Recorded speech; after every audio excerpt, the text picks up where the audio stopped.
Welcome to Mentally Healthy. We're so glad you're here. Let's take a moment to relax and breathe. Today, we're going to learn and explore 6 clues to understand if you are introverted, socially anxious, or just shy. The world is embracing introverts like never before. But are you really an introvert, or is social anxiety ruling your life? To finally have a message sent that introverts are valuable and necessary, and most of all that nothing is wrong with being quiet, is really empowering to people who thought something was wrong with them. Does that statement ring true for you? But are you actually an introvert, socially anxious, or shy? Being introverted and socially anxious are 2 different things, but shyness is usually a shorthand way of saying social anxiety, experts share. Here are more clues into this fascinating topic. If you're ready, let's get started. Number 1. Introversion is born, social anxiety is made. Introversion is a personality trait, a temperament you are born with. Introverts are energized and refueled by being by themselves, or a small group of confidants. Social anxiety, on the other hand, is often learned. Life experiences convince you that people are judgmental, and you begin to believe that if you risk doing something, it'll become obvious that you are incompetent or inadequate. Number 2. Social anxiety is fueled by avoidance. People with social anxiety won't show up to the Christmas party. They'll let their calls go to voicemail or leave a gathering early.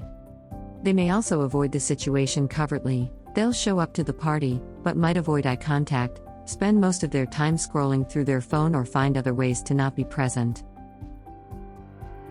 Number 3. Socially anxious people can be extroverts. You might get your energy from people, but be afraid of them at the same time.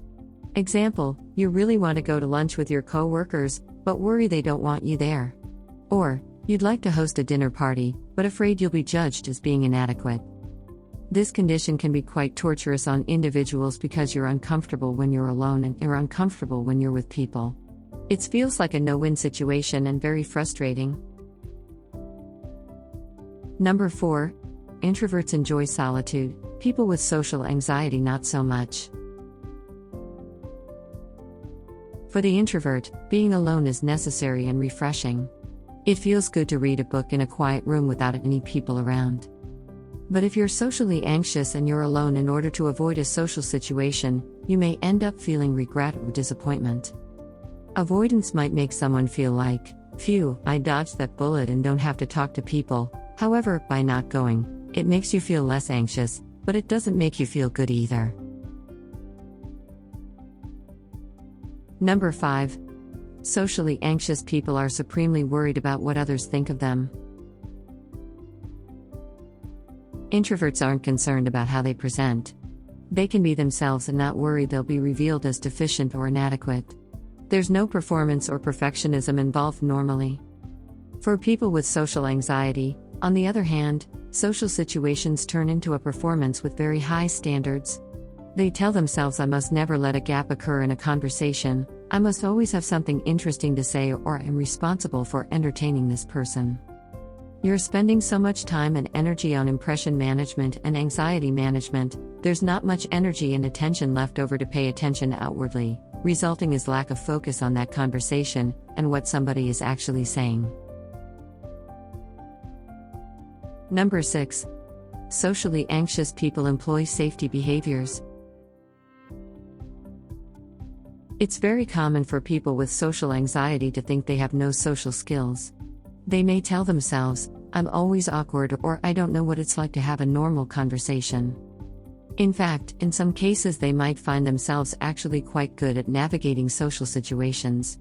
They sometimes try to steer the conversation to things they are comfortable talking about, or pepper the person they are talking to with questions to take the attention off themselves.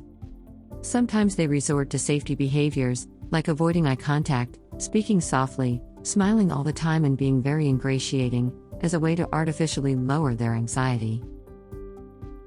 This concludes our video on the 6 clues to understand if introverted, socially anxious, or just shy. Remember, if you're an introvert, you should simply embrace your quiet self. You don't treat a trait, so there's no need to change your personality.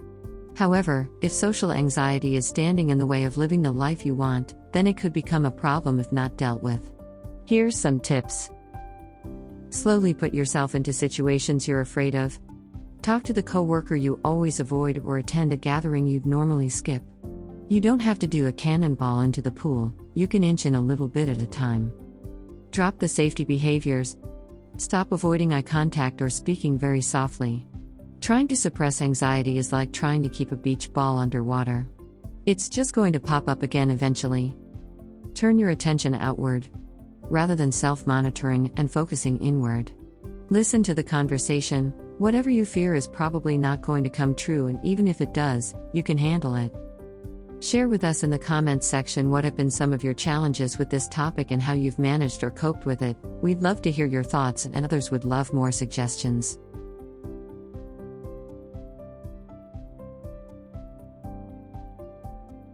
Well, that's all for today. Thanks so much for joining us at Mentally Healthy. If you've enjoyed our video, please like it, and consider subscribing to our channel, as we have lots of great new content in store for you. Subscribing, liking, and clicking the notification bell keeps you connected to us, and truly helps our channel grow. Here's a few other great videos from our channel you can visit right now. Until next time, stay mentally healthy.